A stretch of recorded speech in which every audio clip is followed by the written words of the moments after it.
Michael's still working out of the Capitol. Yeah.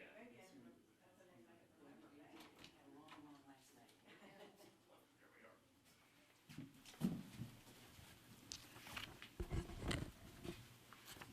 we are. Eddie, that's perfect. You do a great job for us.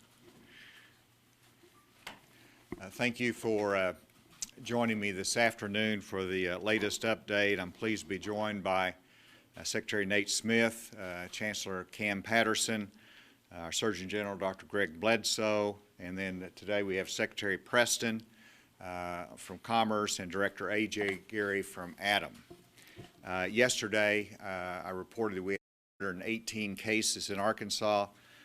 Today, we have 165 positive test results. This is the largest increase, but it's reflected also by the fact that we've had our largest number of tests done. And again, I congratulate the Department of Health for running the largest stream of tests. And then we'll have, of course, UAMS that will be coming online as well. So the testing will continue to increase, and I expect the positive cases to continue to increase as well. I want to particularly thank, and I know others have done that, but I want to say that I appreciate our healthcare workers that are in the battle. They are working and ministering to patients. I'm very grateful for them, and that includes the nurses and staff at the long-term care facilities, particularly those at Briarwood, that because they had 6 of their staff that tested positive, that shortened their staff, and now they're having to work double, resource limited, under really challenging circumstances. So I applaud them for putting the care of their residents at such a high value and the sacrifice that they're making. I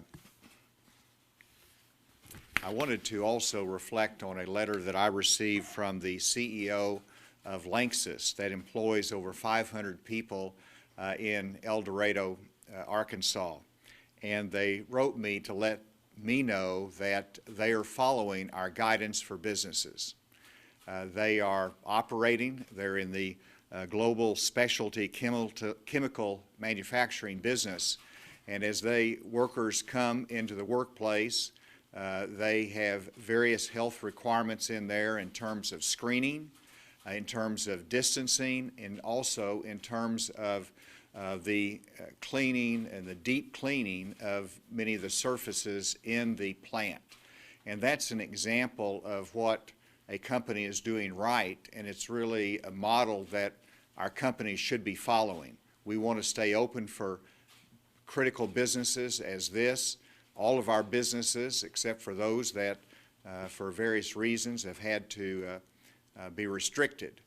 But we want them to have the best health practices, but also to continue operations that's consistent with the safety of their employees and those that they serve. I applaud Lanxess for following the guidelines, as well as many other companies out there that are doing it. I wanted to speak about procurement for a moment. The federal government is asking the states to manage the supply chain and to take the lead in the procurement of personal protective equipment. Now, the federal government bought up most of the domestic supply, put it in their national strategic storehouse in which the states can request allocation of personal protective equipment. We receive 25% of the amount of PPE that we requested. These are masks, they're gowns, they're gloves, things that are essential in the medical community. And then after we exhaust that supply, then we're on our own. And so while we have devoted $30 million of state money to front load and make sure that we can procure immediately, you have to recognize the atmosphere that's out there. Our procurement team tells me that the supply is bottleneck. The supply is just not sufficient domestically, and we are looking internationally. We're looking at manufacturing our own to the extent we have that capacity, and we're working with FEMA to release more of the strategic national stockpile to Arkansas. But as we are procuring, trying to define sources in which we can spend the $30 million that we've put up front, we're competing with New York, we're competing with California, we're competing with all the 50 states, we're competing with England, we're competing with Germany, and every country, because it's a global pandemic. And so while we are working very hard every day on this procurement, I want everybody to understand the challenge that we face. And everybody has called in, many people have called in and said, well, we have 50 or we've got 200. And this is appreciated. Director A.J. Gary is here, who's helping to manage this flow. But we are trying to buy in, a million quantity. We're trying to buy in large bulk quantities, and that takes overseas action and manufacturing, in which we're competing with the global demand for personal protective equipment. I'm impressed with how much our procurement team is working. They're working on it around the clock, and I'm confident we can solve this problem, but I wanted everyone in Arkansas to understand the challenge that we face in this global marketplace. I did also want to address the great need that we have of those that have become unemployed, that have been laid off. We have, it's estimated, my best estimate is somewhere between 8,000 to 10,000 that have sought and filed unemployment claims in recent days. And of course, if our systems were working as they should, those claims would very well be more.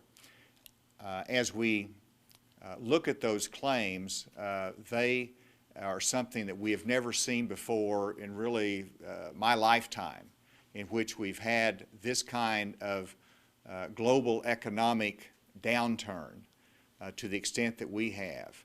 And so our system wasn't designed for this. We're trying to upgrade our systems. I'll be asking the Arkansas General Assembly through their Legislative Council to approve $1.1 million in my rainy day fund for IT upgrades for our unemployment system, so that we can properly handle all of those that are seeking assistance, and understandably and justifiably so. With that, I want to recognize Dr. Smith to make some comments, followed by Dr. Patterson, and then Secretary Preston is going to come up and elaborate a little bit more on what we have to assist those that are seeking unemployment. Thank you, Governor. Thank you for your response, not just on the healthcare side. I want to give some updates on the numbers. As the governor has mentioned, we're up to 165 cases.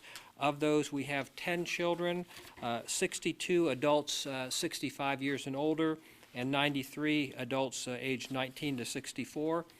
Our gender breakdown, we have slightly more women than men, 61% female and 39% male. In terms of race breakdown, we have 18% African American, 70% white, and the balance are other. We've had 19 patients hospitalized at one point or the other. 12 have been in the ICU, and 6 have been on a ventilator at one point or another. I want to give an update on the nursing home situation. We have had a total of 44 nursing home workers and residents test positive in the 3 nursing homes that we're investigating at this point. The most number of cases are coming from the Briarwood Nursing Home here in Little Rock, where we've had 35 residents test positive so far and 6 staff. We are in the process of testing all the residents and all the staff at all 3 of these nursing home facilities. But we don't have all those results yet. Really, the reason that we've been able to respond is due to the tremendous increase in our lab capacity that the governor mentioned. And I just want to give a really strong call out to our public health laboratory personnel. They started doing this testing less than 2 weeks ago, and our capacity at that point was only about 5 to 10 per day. And yesterday they did 139 tests. So they have been working around the clock very hard, and will continue to build our capacity there. Another group that I want to mention and that are very worthy of praise is the nursing home staff throughout our state. They are really on the front lines as much as doctors and nurses in the hospitals. And they are working very hard. Some of them are having to pull 12-hour shifts because they're short-staffed, especially with staff who are out because of positive tests for COVID-19. Some of them are even staying in the facilities to care for those residents, and there are some real heroes there. I've been blessed to receive a lot of notes and texts, emails from people saying that they're really thankful for the Department of Health and what we're doing, and they're praying for us. But this group of individuals, those who are caring for our nursing home residents, they deserve a special praise and thanks, and please keep them in your prayers as well. Lastly, I wanted to mention that we are going to be doing quite a bit in terms of public education around COVID-19. This is so new. Many of us have been dealing with this nonstop for the last 2 weeks or so, but many of our Arkansans, it's still new to them. Of our federal funding, we have approximately $400,000 set aside for a public messaging campaign so that we can get that information out to Arkansans, what they need to know and what they need to do. Thank you.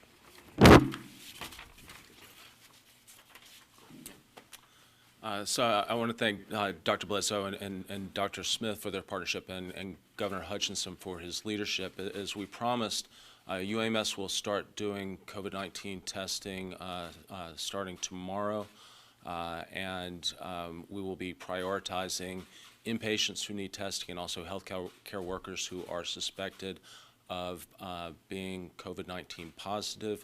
We'll be providing information on our website about sample submission and working with the Department of Health to prioritize which samples to process first. I'd like everybody to keep in mind that as we increase testing capacity within the state, that's also going to mean that the number of positive assays will increase. So we'll expect to see continued increases in the number of COVID-19 individuals who are positive in the state as our testing capacity increases. We are also getting individuals in our communities are being approached with offers of rogue tests, medications, and supplies. And unfortunately, in difficult situations, some people try to take advantage of the circumstances that we are in. So I would remind everybody in the community to be mindful that there is one true source of information, and that's what we are trying to provide here.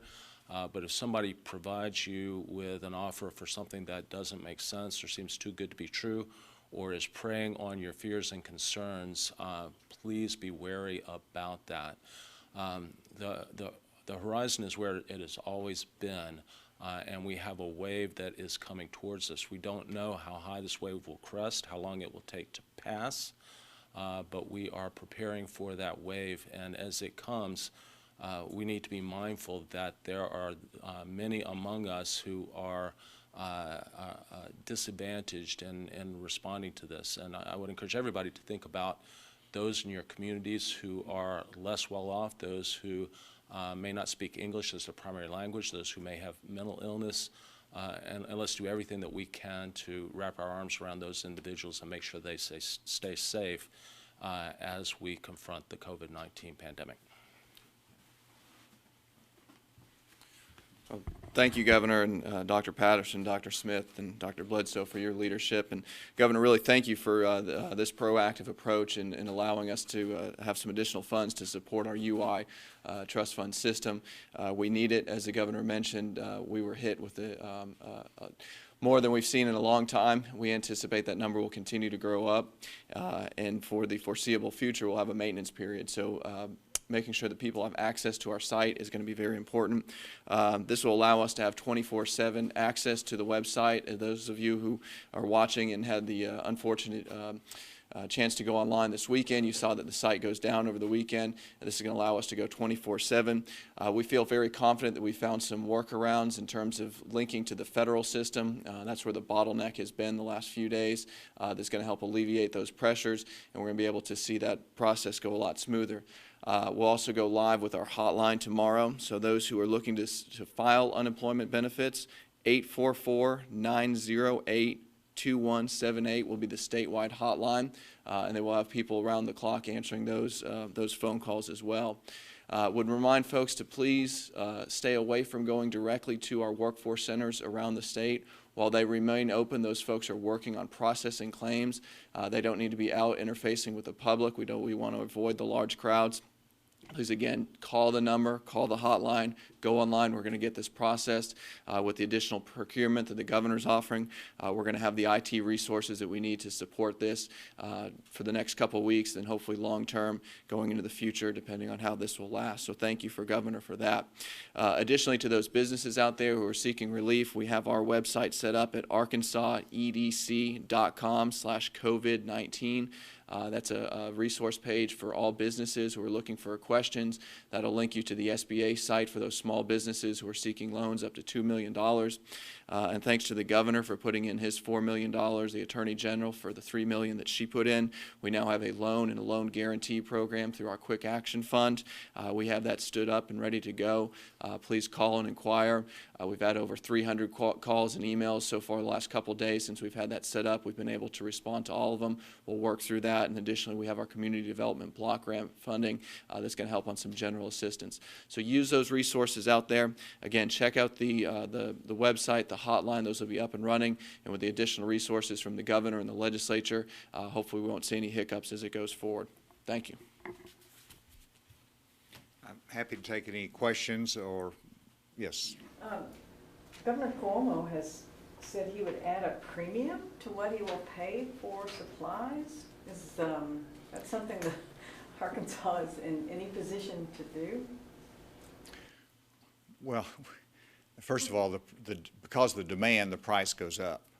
But Dr. Patterson actually was telling me where there was a procurement in which whenever we made the deal, when it got to the dock before it was shipped, they wanted to increase the price again. And so this is exactly what the problem is. When you have the states competing against each other for the procurement of these and looking at their own resources, it's a very competitive world out there. So, you pay a premium, and, we talk to these suppliers, and they have to book time, and they don't have the goods in the warehouse to ship. They have to get on their production schedule for our state to produce these items. And so we're buying them.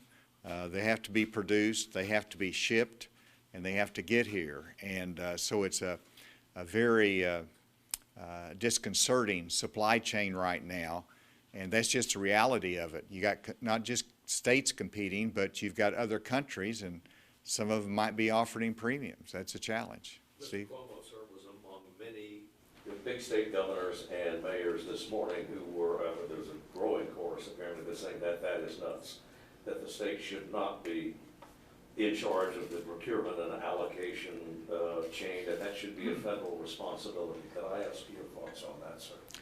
Well, if you look back on my comments probably 10 days ago, you'll see that I advocated for the administration to utilize their defense authority to manage the supply chain. And it's a matter of production, but it's also a matter of priorities.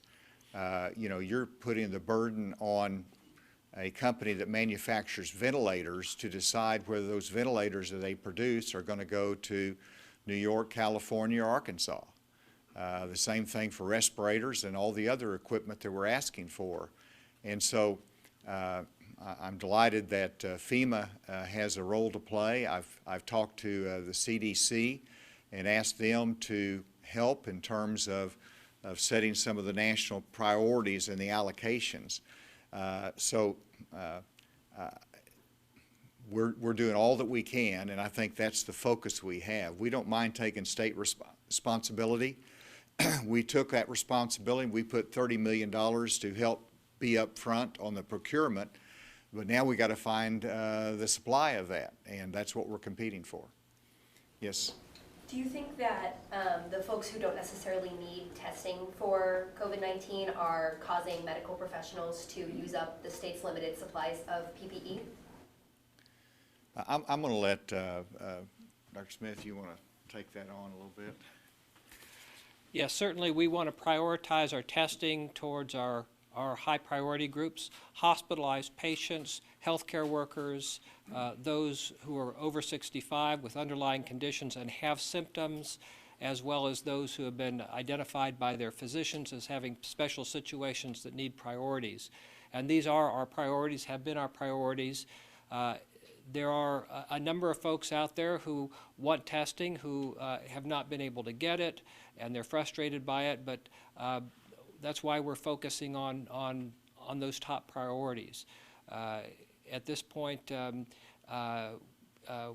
we want to make testing as available as possible, and there are certainly some positive cases that we found among people who are not in our highest priority. We don't want to, but as you've said, we need to conserve our testing resources for those who are in greatest need. I know I'm a broken record on this, but we really need to push individuals in the community towards hotlines, our online resources, and drive-through screening if people are concerned about whether they are COVID-19 or positive. For a variety of reasons. It keeps us all safe, but that's the best way that we can conserve resources at the front line. Yes, ma'am. You talked about unemployment. Rent is coming up for everybody, on the 1st. Could you see yourself putting restrictions on evictions? I don't see, we'll continue to measure it. What I see is businesses understand the tough times, and they're being reasonable about it. They're trying to make accommodations. A number of suppliers and businesses have already indicated that, and I applaud them for it. And so I don't see any consideration for actions like that unless it becomes a serious problem, and I don't see that at this point. Mr. Hutchinson, let me preface this by saying nobody's implying that the state was sitting on any information or any of its agencies. Mr. Hutchinson indicated yesterday that what the state government knew about and its agencies knew about the virus, it got mostly from the media, from the papers. You were finding out about it as fast as the rest of us. Can you give us an indication of when the appropriate health agencies in Washington were starting to send the alarm down or to alert you to this problem? I received a personal phone call from Dr. John Dreisner, director of CDC's Center for Preparedness and Response, within the first few days of January to tell me about this virus that at this point didn't have a name and at that point was thought to have limited human-to-human transmission. And so we had good communication with our federal partners really from the beginning. But at first it seemed that this was mostly an animal-to-human transmission, and the ability of this virus to efficiently spread from one person to another was not known at that time. We've gotten very good communication, mostly from our partners at the CDC, and have been able to make our plans accordingly. What was that phone call, sir? That was a personal phone call to me from Dr. John Dreisner, who is director of the CDC Center for Preparedness and Response. Right, and about when did that come? That was within the first week of January. And as you know, this was first reported by the Chinese on December 31st. A mask question for the doctors. So I see people making masks, and what is really the right thing to think about masks? The surgical style masks, and there are cloth versions of them that people are making. My wife and daughter like to sew, and so they've sewed a couple of them. One of them they say is going to be for me, but those are really most useful for keeping someone who's sick from spreading the virus to someone else, because it captures large droplets. That's what surgical masks were designed for, is to keep the surgeon from contaminating the patient. Now there's another potential opportunity for cloth masks that would cover an N95 respirator and keep droplets off the surface so that they potentially could be reused. And that's something that we may need to look into. More healthcare providers look into how to conserve those. In resource-limited settings, oftentimes people do reuse those N95 respirators many times. The key is to keep the surface of it from becoming contaminated.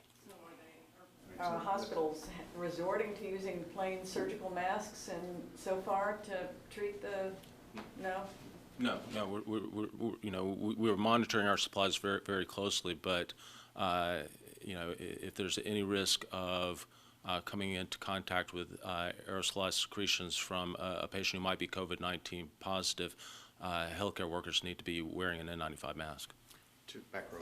Yep, Governor Hutchinson, I know you mentioned that there is the federal mindset that once states use up their current supplies, it's kind of every state for themselves, but do you think that the federal government should be coordinating the procurement of PPE?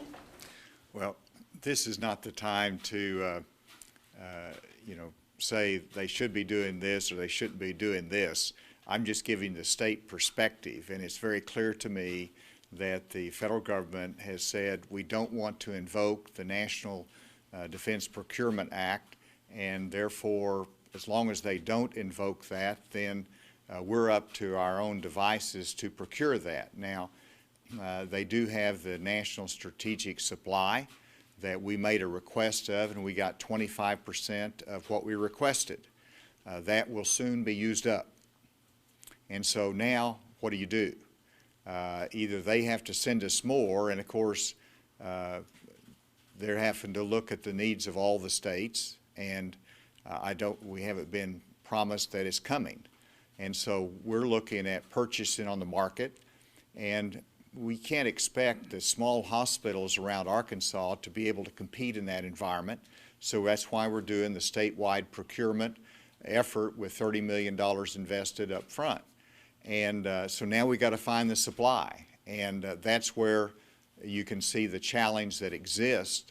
And so I'm having to deal with the real world and the circumstances that we find ourselves in, and that's what we're working to solve. And I'm confident we will solve it.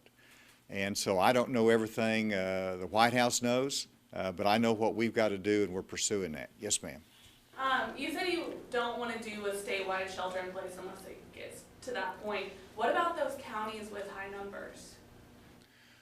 Well, I think you have Pulaski County, and you know that we have high numbers here. I mean, relatively speaking, in reference to the state, and they took aggressive action here in terms of our restaurants, in terms of our bars, the social distancing. I look at what's happening, and people, by and large, are following that guidance. I think we can do better, we can do more, but I'm pretty impressed with how the public is responding to it. So no, I don't want to go any further than where we are right now. I want people to follow the guidance that we've given, and if we follow that guidance, we'll get out of here quicker, and we won't have to take that additional step. I think that's very important for Arkansas, that we don't have to do a lockdown, a shutdown of all commerce. That's not what we're about. I don't think it is. If we do our civic responsibility on this, then we won't have to take that step. So and yesterday we outlined what we expect the trend line to be. We've set that out there as a target. Let's beat it, and we can do it together. Are there any manufacturers in Arkansas who can help? Anyone who manufactures gowns or anything? And if AJ, you want to answer that, you can. I'll start by saying that there are manufacturers in Arkansas that could convert, and you know, some are more ready to convert than others. And here again is a little bit of a challenge. You know, if you're asking a manufacturer to convert from their current product line to a new product line, then all of a sudden, you know, the national supplies change. It's hard to know whether that is worth the investment in the right direction. And so those are big steps for manufacturers to do. We're looking at that option, but there's very, very limited supply in Arkansas in terms of that capacity. AJ, do you have anything more on that? Just real quick, the other point is to manufacture it here, we still have to get the supplies, and most of that is coming from overseas. So from the same places where they're manufacturing the mask, that's where they manufacture the supplies for us to finish that manufacturing piece. So those are all things that we're looking at and we're working through. Yes. On the nursing homes in Centerton and Little Rock, have you found anything out about how the virus got into the nursing homes, particularly in Briarwood, where there's a patient or a resident who had gone to the hospital and then came back to the nursing home? We really don't have good information on the source of the virus for any of these three. In all three cases, it was detected by a resident who tested positive, and in at least two of the three cases, the testing was done in a hospital, but the patient hadn't been in the hospital long enough to have acquired that from the hospital. So it was recognized because testing was done in the hospital, but that wasn't the source. So if the testing was done in the hospital, was it appropriate to send the resident back to the nursing home before they got the test result? I think what we would do now, and what we have recommended all along, is that if you suspect someone enough to test them, then you need to treat them as if they were potentially infected. Now, that's not always been followed, and that's not just with regard to nursing homes and hospitals. There are people who have gone for an outpatient COVID-19 test and then carried on their business as if there was nothing different. Well, that's not appropriate. If we think someone's at risk enough to test them, then they need to self-quarantine until those results come back. One final question. I've got two of them. We've heard a lot about nursing homes and individuals, but what about in-home patient care and travel nurses? And then my second question, with a lot of people getting stir crazy, I've seen a lot of people go out to the parks, at the dog park especially, and with that being 10 or more, you know, running along Murray Park, is that going to be something else that's going to be closed down in the near future, just for the sake of individuals? Let me answer the last part of the question. I've encouraged people to get out and enjoy the spring and to go hiking, to go fishing. And we can't just isolate ourselves in our homes for this long of period of time. And so get out, but when you get out, follow the social distancing. And so you can do that both.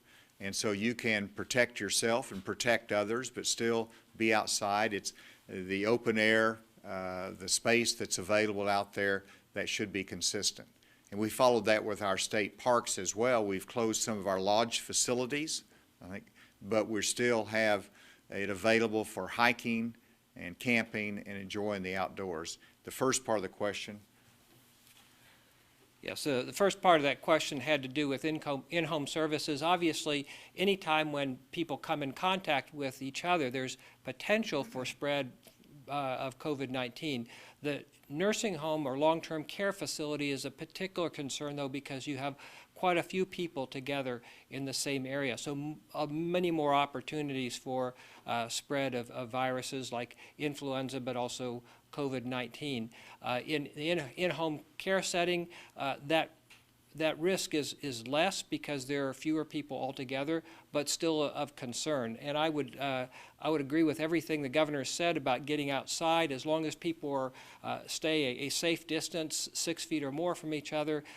The ventilation, the air from outside dilutes viruses. The UV light from the sun tends to degrade them, and so being outside is a good thing as long as people are not crowded together or in close contact with each other. Would someone come out and be able to test that patient if they're not able to go and get tested themselves? In-home. Correct. We will need to look at the best way to do that. If someone is ill enough that they are a high priority for testing, they may need to be coming into an inpatient setting anyhow, and it may be safer and more efficient to do that testing at a site where they could receive that inpatient care if they need it. Can I just add that we do hundreds and hundreds of online and telephonic screenings to determine whether people need to be tested, and we make arrangements to make sure that those patients get tested, whether they have the ability to leave their home or not. So thank you for your attention today. Let me end by saying it is my grandson's 3rd birthday, Pablo. So if you're listening, happy birthday, Pablo.